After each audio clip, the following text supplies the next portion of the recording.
Il y a des couples où les disputes ne viennent pas forcément d'un désaccord majeur, mais d'un blocage particulier qui survient quand l'un des deux partenaires ne peut pas avancer tant qu'il n'a pas compris, tant que ce n'est pas logique dans son esprit, il refuse de donner son aval, il reste figé et incapable de passer à autre chose. Tu connais peut-être ce scénario. Tu expliques ton ressenti, tu parles d'une décision ou un choix que tu as fait et en face de toi, ça bloque parce que ce n'est pas clair, parce que ça ne rentre pas dans la logique de l'autre. Alors la discussion tourne en rond et parfois, au lieu de rapprocher, elle creuse un fossé. Et il est même possible que ce soit la situation inverse, c'est que ce soit toi qui bloque, toi qui n'arrives pas à donner ton accord, à entendre parce que tu ne vois pas la logique. C'est de ça que nous allons parler aujourd'hui, ce besoin profond, parfois vital, de comprendre absolument qu'est-ce qu'il révèle sur notre manière d'être en relation et surtout, comment construire une relation épanouissante quand ce besoin devient central. Voilà ce que nous allons voir. D'abord, nous allons explorer ce besoin de comprendre et de savoir ce qu'il dit de nous. Ensuite, nous verrons les conséquences quand ce besoin se transforme en frein dans le couple. Puis nous parlerons de la nécessité d'apprendre à accueillir d'autres logiques que la sienne, même si elles nous échappent. Et enfin, je te donnerai un outil concret pour dépasser ce blocage et avancer. Je m'appelle Pascal Kionkion et je te souhaite la bienvenue sur le podcast Couple Heureux, le podcast conçu pour apprendre à aimer quel que soit ce que l'on traverse.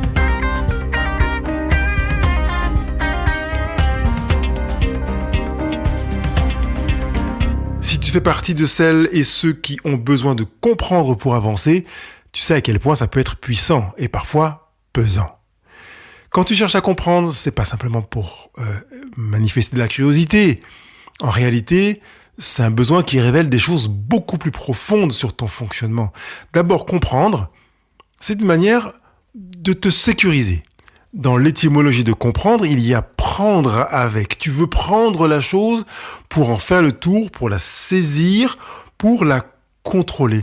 Tant que tout n'est pas logique, tant que tu n'arrives pas à faire rentrer les pièces du puzzle, tu te sens pas tranquille du tout. Tu as besoin de cette tranquillité. Tu sens que tu peux te sentir en paix quand tu peux maîtriser la situation. Et à l'inverse, quand tu ne comprends pas, ça crée de l'inconfort, de l'angoisse, une sorte de tension intérieure qui te pousse à demander encore et encore des explications, à demander que ce qui t'est exprimé soit cohérent, logique, évidemment suivant ta cohérence et ta logique, avec une difficulté à entendre une cohérence et une logique à laquelle tu ne peux pas souscrire. Et puis derrière ce besoin de comprendre, il y a aussi un besoin de reconnaissance. Tu veux que ton partenaire prenne le temps de t'expliquer, de te montrer que ton avis compte. Et parfois, si tu n'as pas cette clarté, tu peux avoir l'impression que ton ressenti n'est pas respecté, que tu n'as pas de place dans la décision. Et puis il y a le besoin d'appartenance. Quand tu comprends l'autre, quand ses choix sont logiques à tes yeux, tu as le sentiment d'être en phase, d'être ensemble, de faire corps. Alors forcément, si tu ne comprends pas, tu peux avoir l'impression d'être exclu, mis à l'écart, comme si un décalage s'installait entre vous. Comme si, mais c'est pas forcément le cas. Le problème, c'est que ce besoin de comprendre est parfois érigé en condition pour avancer. Si je ne comprends pas, alors j'accepte pas. Mais quand je comprends, là, c'est bon. Ce blocage ou cette forme de veto que tu peux soumettre, toi ou ton partenaire, au besoin de comprendre, eh bien évidemment, ça peut conduire la relation dans une impasse et créer des tensions colossales. D'ailleurs, on pourrait presque dire qu'il arrive des moments où comprendre constitue une prison pour la relation. Parce que le besoin de comprendre est légitime. Et tu l'as sûrement remarqué, quand il devient une condition pour avancer, il se transforme en prison. Tu te dis peut-être, si je comprends, alors je peux accepter, mais tant que je ne comprends pas, je ne peux pas. Et c'est là que le blocage s'installe. Parce que ton partenaire, lui, n'a pas toujours les mots ou l'envie ou même la capacité d'expliquer sa logique.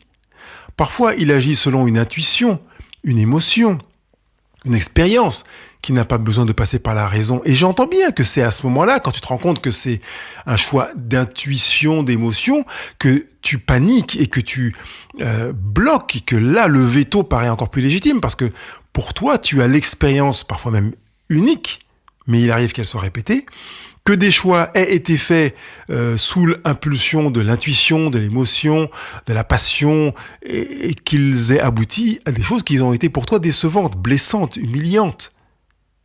Du coup, toi, tu insistes, tu demandes plus d'explications, et ton partenaire se sent pressé, contrôlé, remis en cause.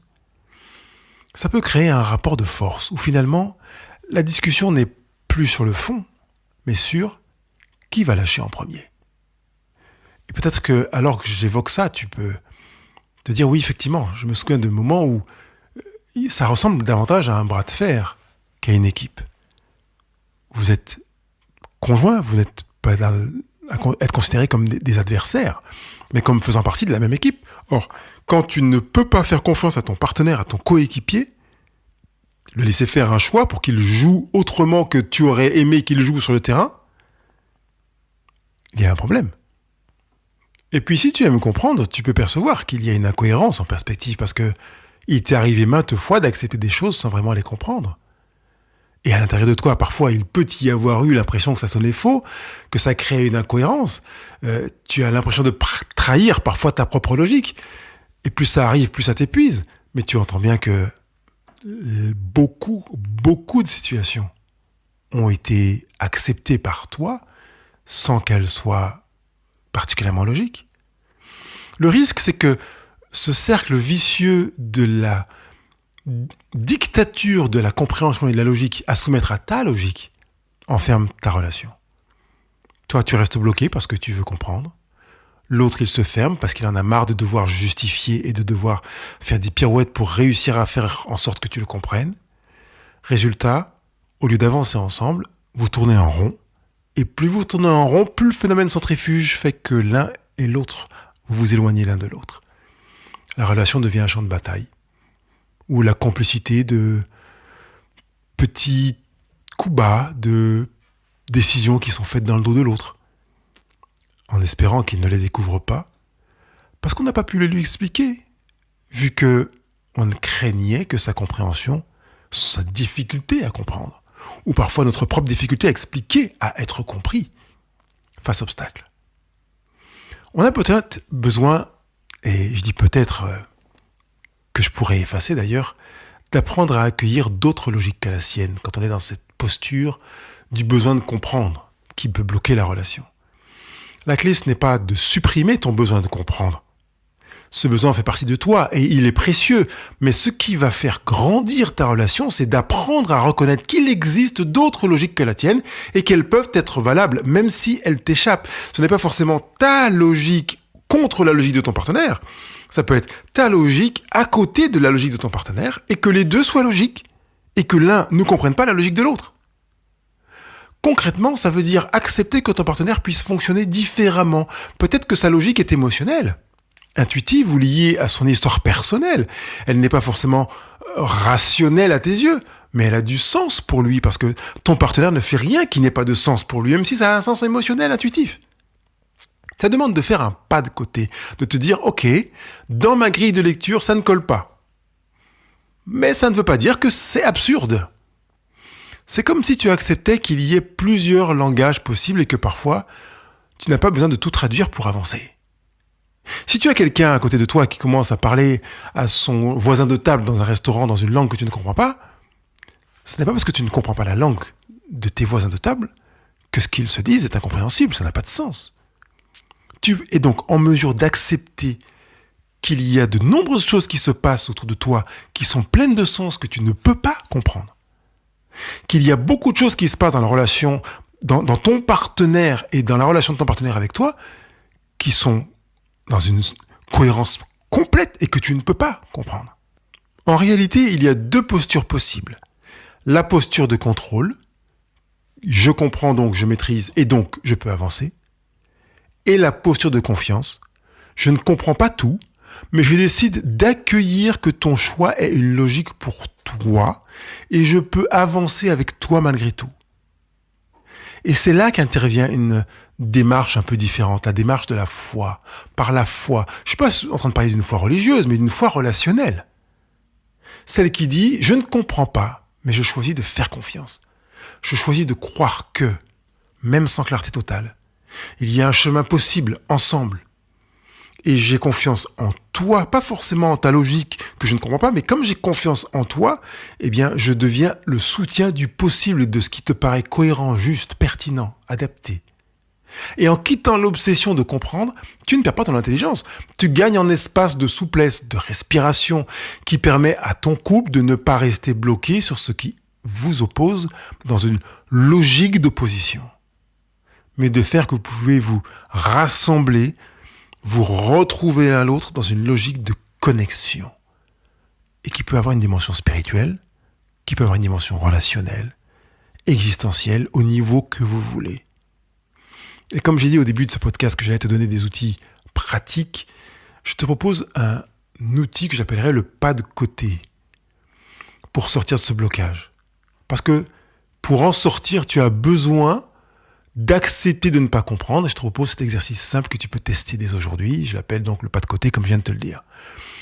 La première étape dans ce pas de côté, c'est de commencer par identifier le moment où tu te sens coincé, bloqué, fermé dans un endroit parce que tu ne comprends pas ton partenaire ou la décision de ton partenaire et que tu puisses simplement l'écrire. Je ne comprends pas.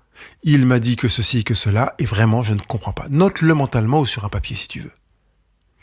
La deuxième chose que tu peux faire, c'est de reconnaître ta stratégie consistant à créer une sécurité en toi. Et de te dire qu'il y a bien des situations dans lesquelles tu n'as pas besoin d'être en sécurité parce que tu n'es pas en danger. C'est pas parce que ton partenaire va faire quelque chose que tu ne comprends pas qu'il c'est forcément synonyme de danger. C'est synonyme de risque, évidemment, comme toute décision. Mais risque n'est pas synonyme de danger. Te mettre en couple avec ton partenaire, c'est un risque. Pourtant, ça ne t'expose pas à un danger.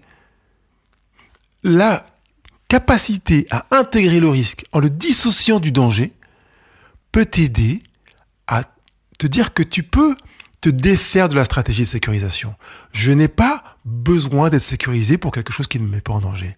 Donc reconnais ton besoin de comprendre en le dissociant de ton besoin de sécurité. Et comme ça, ce sera un moyen de baisser la charge émotionnelle que tu attaches à ce besoin de comprendre et te dire, ok, je le regarde sur le plan cognitif sans y mettre d'affect et par conséquent l'accueillir autrement. J'aimerais comprendre ce que tu fais, ce que tu choisis. Et en même temps, je prends conscience que ce besoin, aussi légitime soit-il, n'est pas toujours une condition nécessaire pour que tu puisses avancer. Ou pour que nous puissions avancer. Ensemble. La troisième chose que tu peux faire, c'est décider de faire confiance malgré tout. Que tu puisses te dire peut-être intérieurement ou à voix haute, je ne comprends pas complètement et je choisis de te faire confiance et d'avancer avec toi. Faire confiance dans une relation, c'est accepter de ne pas tout contrôler, de ne pas tout anticiper, de croire que ton partenaire est capable de porter sa part, sa vie. Tu le sais sans doute, c'est pas toujours facile. La difficulté à faire confiance à l'autre reflète souvent une difficulté à faire confiance à soi-même. Peur de ne pas être entendu, peur de ne pas être aimé, tel que tu es. Peur de revivre des blessures passées, peur de te tromper et que ça affecte ton image et ton estime de toi. Alors tu pourrais avoir peur que ton partenaire se trompe ou se trompe pour vous et que ça affecte ton estime et ton image de toi. Alors tu prends les devants, tu régules, tu portes, plus que nécessaire, au point de t'épuiser. Retrouver la confiance, c'est d'abord un chemin intérieur, apprendre à t'écouter, à reconnaître tes besoins et à croire que tu mérites une relation où le poids est partagé, où le regard est différent, pluriel, collectif, où on n'est pas dans un combat, mais dans une complémentarité. Ça, c'est un petit pas. C'est exactement ce qu'on appelle la démarche de la foi dont j'ai parlé tout à l'heure. Avancer, même sans clarté totale, en laissant l'autre être lui-même. Il ne décide pas pour toi, il décide pour lui.